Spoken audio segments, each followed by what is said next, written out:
Hi, welcome to Why the Book Wins. My name is Laura, and today we are doing my February reading wrap-up. So talking about all the books I read in February. And now I read 8 books, and here's a picture of them right here. And in this picture, they are ordered chronologically, like the order in which I read them. But when I talk about them in this video, I'm going to talk about them in order from the book I rated the lowest to the book I rated the highest. And so, before I start talking about these books, I want you to guess down in the comments below which one of these books you think was the best book of the month.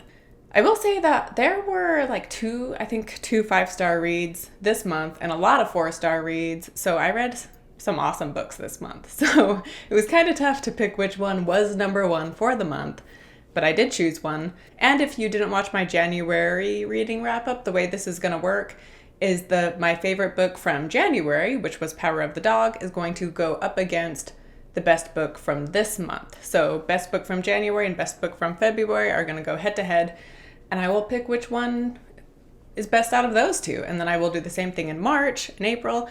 And then once we hit December, I will have decided which was the best book I read all year long. And by the way, if you want to watch my January reading wrap up, I will link to it right here. But yeah, before we get into it, comment down below which one you think is number one, and do you think the number one book for this month will be able to beat out Power of the Dog, which was number one last month, because Power of the Dog was incredible. So do you think one of this month's books was even better than that one? We shall see.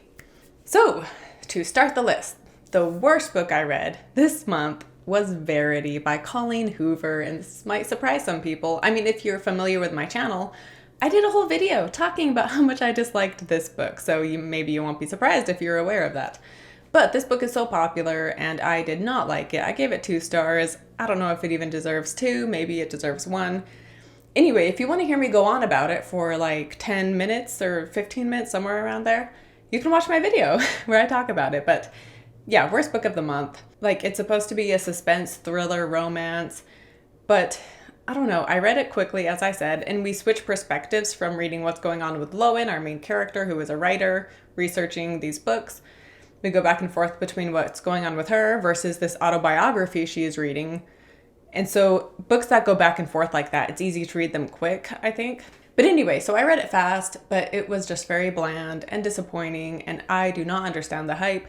The twist at the end was so lame, and did not enjoy this book. I literally would not recommend this book to anybody. Maybe I should try another Colleen Hoover, I don't know, but this one did not do it for me. It had Gillian Flynn vibes without being anywhere near as good as like Gone Girl, for example. And the story isn't similar to Gone Girl, but it has that same vibe to it. Anyway, Gone Girl was incredible. Verity, no. Number 7 on the list is Silver Linings Playbook, and this one, I gave it a 3.5 stars, so I enjoyed this one. Like, the rest of the books on this list are 3.5 or higher, so the rest on this list are ones that I really enjoyed. So yeah, Silver Linings Playbook, I gave 3.5 stars. I enjoyed it. I don't know, it wasn't like an incredible experience for me. And the book and movie, neither of them have now become like my favorite book or movie, despite all the hype around the movie in particular. Having said that, I did enjoy this book, and I liked that it is a story of mental health, mental illness, without being like this super heavy read, you know, like it's really, maybe not lighthearted, but it's, I don't know if fun is the right word either, but I don't know. He does a good job at being more lighthearted and heartwarming and fun, while also talking about some heavier topics.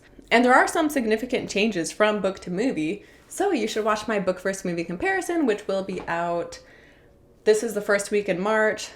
My Silver Linings Playbook video will be out next Wednesday. So it'll be available as a video and a podcast. So definitely stick around for that. But yeah, Silver Linings, I think, yeah, sure, if you don't have anything better to do with your time, then I think it's worth reading. Also, I didn't say what Verity or Silver Linings was about, but Silver Linings, it's about Pat, who has brain damage, and it's been 4 years since he was in a mental institution, since having this breakdown, which caused him to have brain damage. However, his memory of time is not accurate, so he doesn't realize it's been 4 years. So he's adjusting to this new world, trying to get his wife back, his wife has moved on, but he hasn't, because he has lost the last 4 years. And so yeah, so it's talking about his brain damage, and he befriends this woman named Tiffany who struggles with depression. And then you have his mom and his dad who have their struggles and their relationship. And so just all these different relationships and all these different mental health issues people in the book have, and the ways they bond, and the way Pat is able to improve himself. And yeah, so it was a feel-good book, I guess I would say. Number 6 is Death on the Nile, and I gave this one 4 stars. So yeah, this was great. Agatha Christie, I love Agatha Christie. Her novels are always so clever and so smart.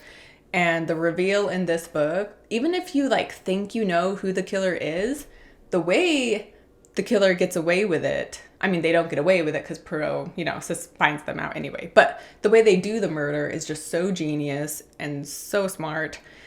And yeah, this was a fun murder mystery, just like, all Agatha Christie books are. So if you're looking for a fun murder mystery, then watch this one. I did it for my Book First movie, so that is a video that was released in February. The movie just came out last month, or this month, whatever.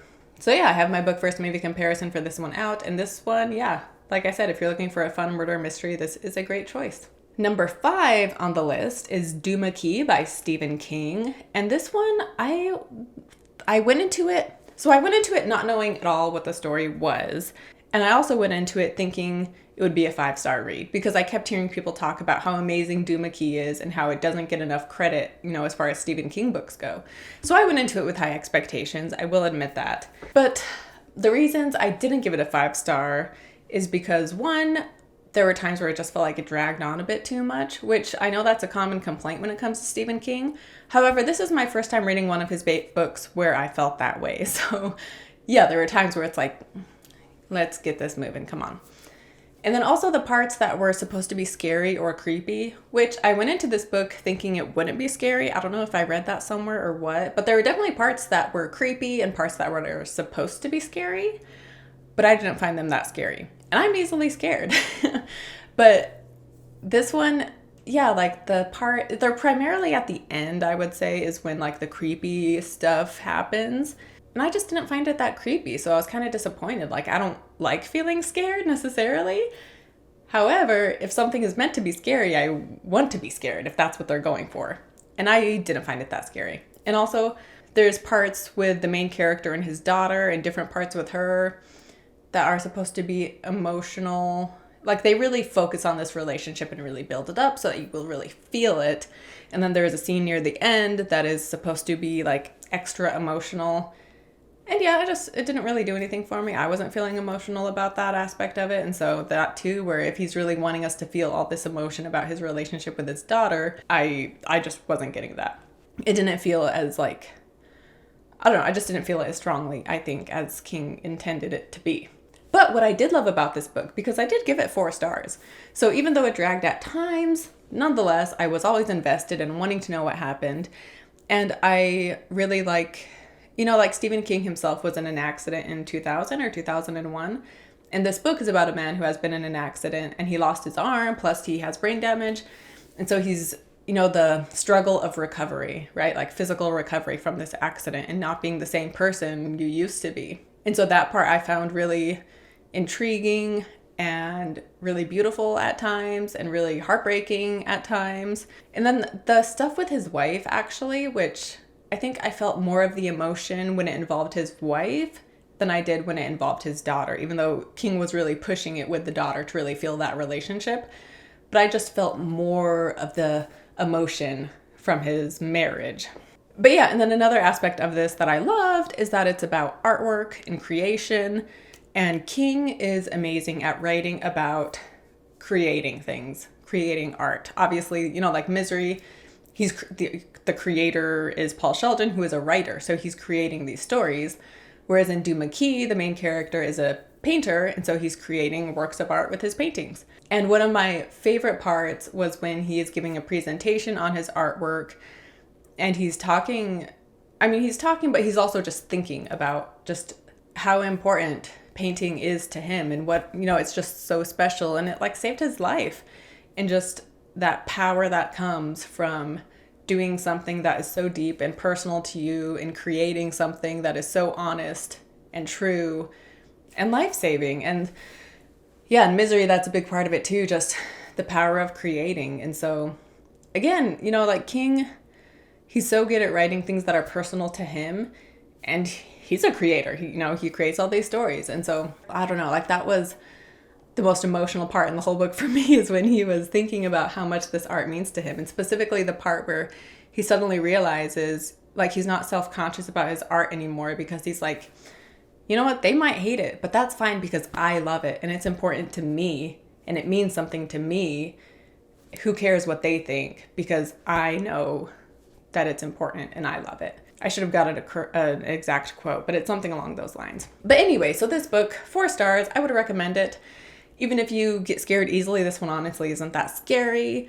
But yeah, I really love the premise. You know, a man who has been in an accident, lost his arm, is not who he used to be, wants to change up his life, and he becomes a painter. And then he starts, you know, it's supernatural-esque with what he paints. But yeah, so a really cool premise. It just dragged at times, and there were certain parts I wasn't feeling as much as I think I was supposed to be feeling, as much as King intended. Anyway, so that's Duma Key. Number 4 on the list is The Lost Daughter by Elena Ferrante. And this one, my book first movie comparison, will be out this weekend. I'm doing a bonus book first movie this week, so you're getting 2 instead of just 1. And yeah, The Lost Daughter, it's a very short novel, less than 150 pages, so that right there makes it worth your time because it's so short anyway. But this one was great, and it's about the struggles of motherhood and the mother-daughter relationship. It's like an extreme look at the struggles of motherhood, I guess, in a way. I mean, the main character acts in a very extreme way that is not common. But I don't know, I love this one. I loved learning about the main character, Lita, and her life and what led her to do the things she did. Sometimes not knowing why she did the things she did. But I thought it was very intriguing and very interesting. And there's just, aside from just the storyline, there was just so many things about parenting and about the mother-daughter relationship, I guess, specifically, that just made me really think. So there were a lot of sections I highlighted because I was just like, wow, like, I need to think about this. And so yeah, this one I gave 4 stars. I was tempted to give it 5, but for now it's 4. And yeah, the movie is incredible as well. So yeah, this was a great one, and I would highly recommend to men and women alike. I think women might identify with it more, but that doesn't, I mean, men would enjoy it as well, I would think, and get something from it. And then number 3 on the list is another Stephen King. I read 2 this month. So this one is 11/22/63. I thought of ranking this one higher. This one and my number 2 pick. I had the same problem last month where my number 3 pick and my number 2 pick, I couldn't decide what order to put them in. But so this one is number 3, 11/22/63, and this is about a man who time travels back to 1958, and he hangs out there long enough to make it to 1963 when he can stop Kennedy from being assassinated and therefore make for a better future for the world. And this one was a great King book for those who don't like to be scared, because this one is not scary at all. And I did a whole reading vlog for this, by the way, if you want to watch that. Anyway, I really enjoyed this one. I really love the time travel aspect. And then there's a romance involved, which I really enjoyed. And I also love the ending. And there's some things about this there's one thing about this in particular that I wish I would have mentioned in the reading vlog, because it's an aspect of the story I really loved, but I forgot to talk about it in the reading vlog. So I think I'm going to mention it here real fast, but it is a spoiler. So use the chapters down below to skip the 11/22/63 spoiler if you have not read the book. Skip ahead if you have not read the book and you want to read it, because I'm about to spoil the ending. Okay, now that those people aren't watching anymore. So I loved how in the future was worse, obviously. And it wasn't necessarily because if Kennedy wasn't assassinated, the future would have been terrible. Like, King tried to guess what would have happened had Kennedy not been assassinated, but really the reason why the future ended up being such a terrible place was because the past should not be messed with. And when you mess with the past in such a huge way, just the fact that you messed with it is going to cause these horrible things to happen and these terrible repercussions. And so I just thought that was really cool, where if you mess with anything big enough, then the future is going to be terrible because it just should not be messed with. You should just leave things as is, because, yeah, I don't know. I just thought that was just a really cool aspect to it. And I didn't mention that in the video. And I have started watching the TV show, so I'm halfway through. When I finish it, I may do just a casual video, not like an official book first movie video, but something more casual where I talk about the show and the book. But at this point, I'll end up finishing the book like over a month after, I'll end up finishing the TV show over a month after finishing the book. So that's kind of, I'll have forgotten so many details from the book at that point. So we'll see if I end up doing that. But anyway, I'm halfway through the TV show and I'm enjoying it.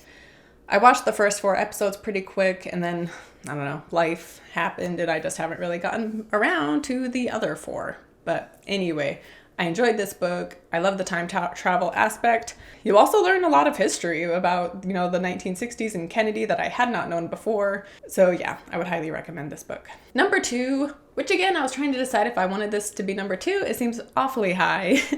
But Anne of Green Gables, which I also gave 5 stars. And this one, I love this book. It's incredible. It's like the ultimate comfort read for me because Anne of Green Gables, like Green Gables and Avonlea just seems like the most idyllic place.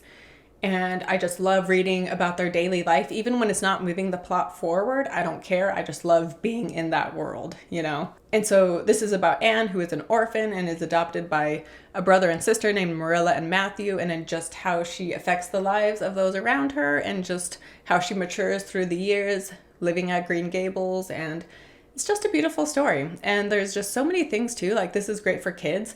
But even as an adult, there were so many things here that I felt like I could learn from and just different attitudes to have towards life that I really loved. And my book first movie for this will be out like the end of the month or maybe even April. And in it, I talk about the difference between book and movie, but I also just kind of gush about the book and why I love it so much because it is incredible. And yeah, it's not like this, it's not like this deep character study, plot-driven page turner or something. It's really just a really sweet story while also having a lot of, like I said, just ways like to look at the world in a more positive way, I guess. And certain aspects of it reminded me of Little Woman, especially the first half of Little Woman, but I like Anne of Green Gables even more personally. So yeah, love this one. 5 stars. Such a great read. And this is a series, by the way, so I've read the first 3 in the series, but I haven't read the others. But the first 3 are wonderful, and I highly recommend them. And now, obviously, you now know which my favorite book is, and that is Nightbitch by Rachel Yoder. And now I finished this book just last night. So maybe that's one reason why I have it so high on the list, is it's just so fresh in my mind. But I read this one. So I'll sometimes read 2 books at the same time. So I was listening to this on audio while reading The Lost Daughter.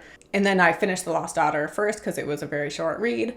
But anyway, The Lost Daughter and this one really complemented each other in a way because they're both about motherhood and the struggles of motherhood for sure.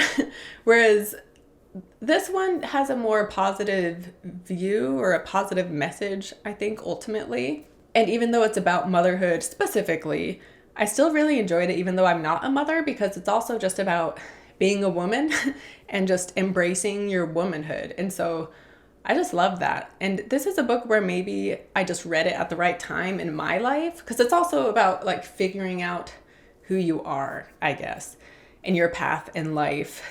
And so this is one where maybe if I read it at another point in my life, I wouldn't have loved it as much. And then again, when I'm a mom, maybe I'll have different views on it then as well. Maybe I'll love it more, or maybe I'll love it less. I really don't know. But for me, where I am right now in my life, I love this book and I would highly recommend it.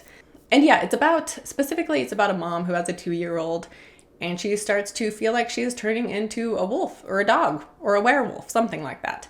So even though that's like what it's about, sort of, really, like I said, it's about motherhood and womanhood, ultimately, and embracing your womanhood and your motherhood and the power that comes from being a woman, how magical it can be to be a woman and how, yeah, I know that sounds cheesy, and this isn't like a cheesy look at motherhood. Like this is, like Rachel Yoder, you can tell this book is so personal to her. And so that's like always the mark of a great book is when it just feels so genuine and so raw.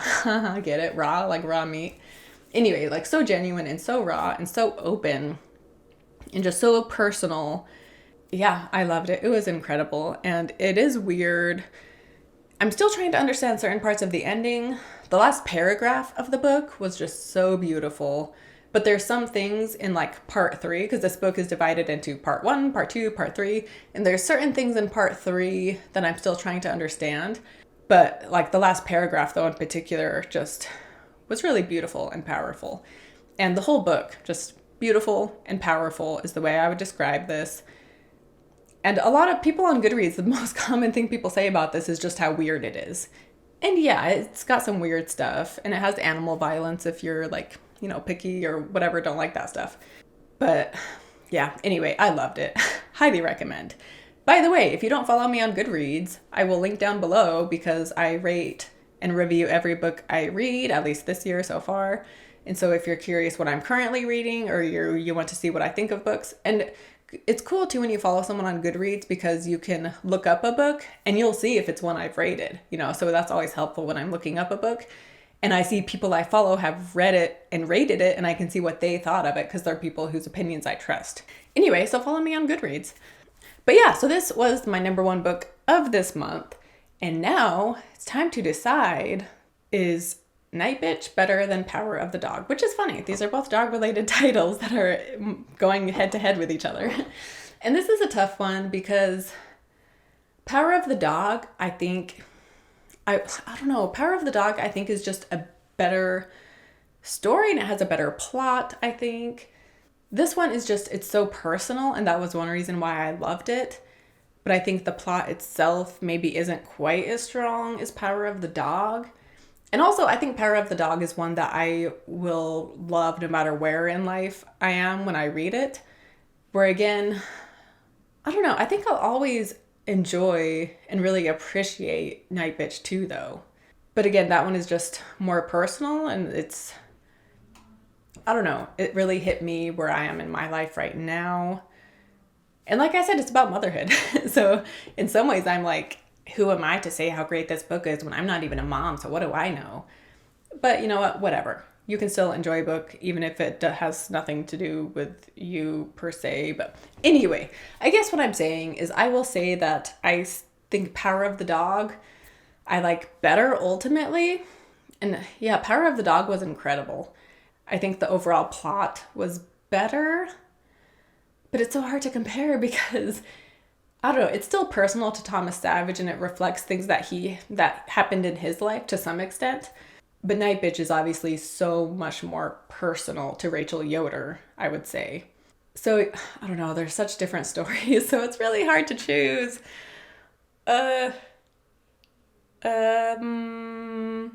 Okay, Power of the Dog. I'm doing it. Power of the Dog, so far, best book of the year, still, from January and February. Power of the Dog is number 1. Man, that was hard. I'll be curious. I'll have to read Nightbitch again too, like at some point, maybe a year from now, and see if I still love it as much as I do now. Because yeah, I guess that's the biggest reason I chose Power of the Dog, because I think I could read Power of the Dog a year from now, 2 years, 5 years from now, and I'll still love it and just be like, wow, this book is so well written. And the character development is incredible and just everything about it. Whereas Nightbitch is just a very specific story, I think. Anyway, I feel like lately I've been rambling a lot in my videos. Maybe like we're in the middle of moving and just different stuff going on in the world and in our personal lives. And so I feel like I'm more like scatterbrained as I'm trying to focus on these videos. But anyway, thank you for watching.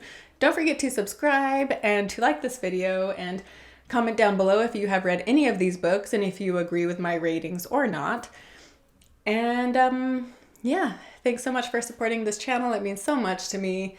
And I hope you guys had a good February. I feel weird saying that because right now stuff with Ukraine is happening. And so I keep thinking about that and how I'm here making a video about books. Meanwhile, that's going on in the world. But anyway, thank you for watching. I'll see you next time. Bye.